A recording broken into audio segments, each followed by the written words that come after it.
नमस्कार दोस्तों, मैं हूं नम्रता और आपका आपके चैनल अनकही कहानियां पर हार्दिक स्वागत है। आज मैं आपके लिए लेकर आई हूं जैनेन्द्र कुमार की लिखी कहानी खेल। इस कहानी में छोटे बच्चों के माध्यम से उन्होंने संसार की क्षणभंगुरता का पूरा जीवन दर्शन उपस्थित कर दिया है। तो चलिए सुनते हैं कहानी खेल।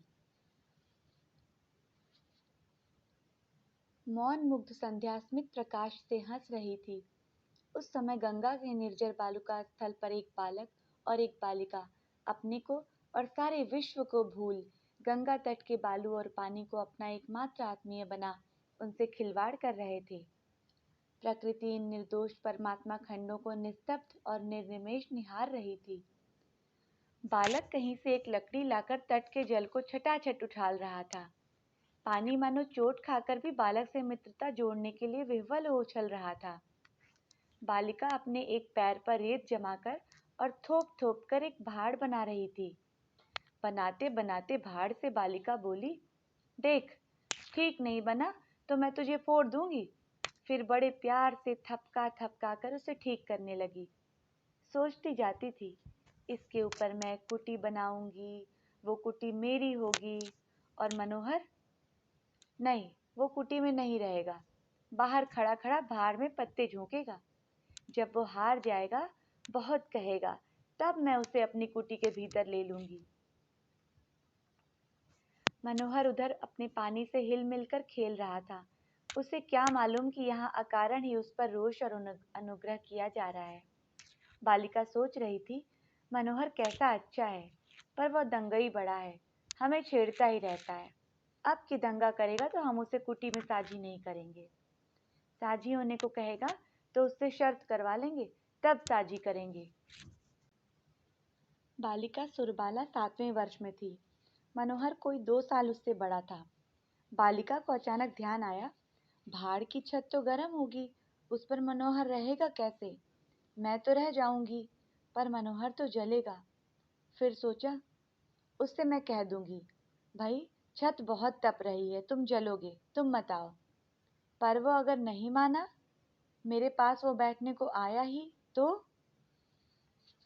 मैं कहूंगी, भाई ठहरो, मैं ही बाहर आती हूँ। पर वो मेरे पास आने की जिद करेगा क्या? जरूर करेगा, वो बड़ा हठी है। पर मैं उसे आने नहीं दूंगी। बेचारा तपेगा। भला कुछ ठीक है, ज्यादा कहेगा मैं धक्का दे दूंगी और कहूंगी, अरे जल जाएगा मूर्ख। ये सोचने पर उसे बड़ा मजा सा आया, पर उसका मुंह सूख गया। उसे मानो सचमुच ही धक्का खाकर मनोहर के गिरने का हास्योत्पादक और करुण दृश्य सत्य की भांति प्रत्यक्ष हो गया। बालिका ने 2-1 पक्के हाथ भाड़ पर लगाकर देखा, भाड़ अब बिल्कुल बन गया है। माँ जिस सतर्क सावधानी के साथ अपने नवजात शिशु को बिछौने पर लिटाने को छोड़ती है, वैसे ही सुरबाला ने अपना पैर धीरे धीरे भाड़ के नीचे से खींच लिया। इस क्रिया में वह सचमुच भाड़ को पुचकारती सी जाती थी। उसके पैर ही पर तो भार टिका है। पैर का आश्रय हट जाने पर बेचारा कहीं टूट न पड़े। पैर साफ निकालने पर भार जब ज्यों का त्यों टिका रहा, तब बालिका एक बार आह्लाद से नाच उठी। बालिका एक बार की ही बेवकूफ मनोहर को इस अलौकिक चातुर्य से परिपूर्ण भार के दर्शन के लिए दौड़कर खींच लाने को उद्युत हो गई। मूर्ख लड़का पानी से उलझ रहा है, यहाँ कैसी जबरदस्त कारगुजारी हुई है, सो नहीं देखता। ऐसा पक्का भाड़ उसने कहीं देखा भी है? पर सोचा, अभी नहीं, पहले कुटी तो बना लूं। ये सोचकर बालिका ने रेत की एक चुटकी ली और बड़े धीरे से भाड़ के सिर पर छोड़ दी। फिर दूसरी, फिर तीसरी, फिर चौथी। इस प्रकार 4 चुटकी रेत धीरे धीरे छोड़कर सुरबाला ने भाड़ के सिर पर अपनी कुटी तैयार कर ली। भाड़ तैयार हो गया, पर पड़ोस का भाड़ जब बालिका ने पूरा पूरा याद किया तो पता चला एक कमी रह गई। धुआं कहाँ से निकलेगा?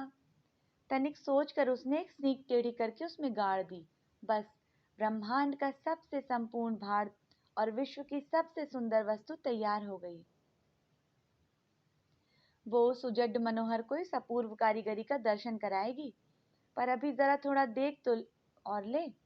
सुरबाला मुंह बनाए आंखें स्थिर करके इस भाड़ श्रेष्ठ को देख देख कर विस्मित और पुलकित होने लगी। परमात्मा कहाँ विराजते हैं?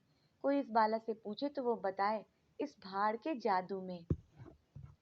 मनोहर अपनी सुरी, सुरो, सुर्री की याद कर पानी से नाता तोड़ हाथ की लकड़ी को भरपूर जोर से गंगा की धारा में फेंककर जब मुड़ा, तब श्री सुरबाला देवी एकटक अपनी परमात्मा लीला के जादू को बुझने और सुलझाने में लगी हुई थी। मनोहर ने बाला की दृष्टि का अनुसरण कर देखा। श्रीमती जी बिल्कुल अपने भाड़ में अटकी हुई हैं। उसने जोर से कहकहा लगाकर एक लात में भाड़ का काम तमाम कर दिया। न जाने क्या किला फतह किया हो, ऐसे गर्व से भरकर निर्दयी मनोहर चिल्लाया, सुर्रो रानी। सुर्रो रानी मूक खड़ी थी। उनके मुंह पर जहां अभी एक विशुद्ध रस था, वहां अब एक शून्य फैल गया। रानी के सामने एक स्वर्ग आ खड़ा हुआ था। वह उन्हीं के हाथ का बनाया हुआ था और वह एक व्यक्ति को अपने साथ लेकर उस स्वर्ग की एक एक मनोरमता और स्वर्गीयता को दिखलाना चाहती थी। हाँ हंत, वही व्यक्ति आया और उसने अपनी लात से उसे तोड़ फोड़ डाला। रानी हमारी बड़ी व्यथा से भर गई। हमारे विद्वान पाठकों में से कोई होता तो उन मूर्खों को समझाता। ये संसार क्षणभंगुर है, इसमें दुख क्या और सुख क्या, जो जिससे बनता है वह उसी में लय हो जाता है। इसमें शोक और उद्वेग की बात ही क्या है? ये संसार जल का बुदबुदा है, फूट कर किसी रोज जल में ही मिल जाएगा। फूट जाने में ही बुदबुदे की सार्थकता है। जो ये नहीं समझते वे दया के पात्र हैं। री मूर्खा लड़की, तू समझ, सब ब्रह्मांड ब्रह्मा का है और उसी में लीन हो जाएगा। इससे तू किस लिए व्यथा सह रही है? रेत का तेरा भार क्षणिक था, क्षण में लुप्त हो गया, रेत में मिल गया। इस पर खेद मत कर, इससे शिक्षा ले। जिसने लात मारकर उसे तोड़ा है, वो तो परमात्मा का केवल साधन मात्र है। परमात्मा तुझे नवीन शिक्षा देना चाहते हैं। लड़की, तू मूर्ख क्यों बनती है? परमात्मा की इस शिक्षा को समझ और परमात्मा तक पहुंचने का प्रयास कर। आदि आदि। पर बेचारी बालिका का दुर्भाग्य, कोई विज्ञ धीमान पंडित तत्वोपदेश के लिए उस गंगा तट नहीं पहुंच सका। हमें तो ये भी संदेह है कि सुर्री एकदम इतनी जड़ मूर्खा है कि यदि कोई परोपकाररत पंडित परमात्मा निर्देश से वहां पहुंचकर उपदेश देने भी लगते, तो वो उनकी बात को न सुनती और समझती। पर अब तो वहां निर्बुद्धि शठ मनोहर के सिवा कोई नहीं है, और मनोहर विश्व तत्व की एक भी बात नहीं जानता। उसका मन न जाने कैसा हो रहा है, कोई जैसे उसे भीतर ही भीतर मसोसे डाल रहा है। लेकिन उसने बनकर कहा, सुर्रो, दुध पगली रूठती है। सुरबाला वैसी ही खड़ी रही। सूरी, रूठती क्यों है? बाला तनिक न हिली। सुरी, सुरी, ओ सुरो। अब बनना न हो सका। मनोहर की आवाज हठात कपी सी निकली। सुरबाला अब और मुंह फेरकर खड़ी हो गई। स्वर के इस कंपन का सामना शायद उससे न हो सका। सूरी, ओ सूर्या, मैं मनोहर हूँ। मनोहर, मुझे मारती नहीं। ये मनोहर ने उसके पीठ पीछे से कहा, और ऐसे कहा जैसे वो ये प्रकट करना चाहता है कि अब वह रो नहीं रहा है। हम नहीं बोलते। बालिका से बिना बोले न रहा गया। उसका भार शायद स्वर्ग विलीन हो गया। उसका स्थान और बाला की सारी दुनिया का स्थान कांपती हुई मनोहर की आवाज ने ले लिया। मनोहर ने बड़ा बल लगाकर कहा, सूरी, मनोहर तेरे पीछे खड़ा है। वो बड़ा दुष्ट है, बोल मत। पर उस पर रेत क्यों नहीं फेंक देती? मार क्यों नहीं देती?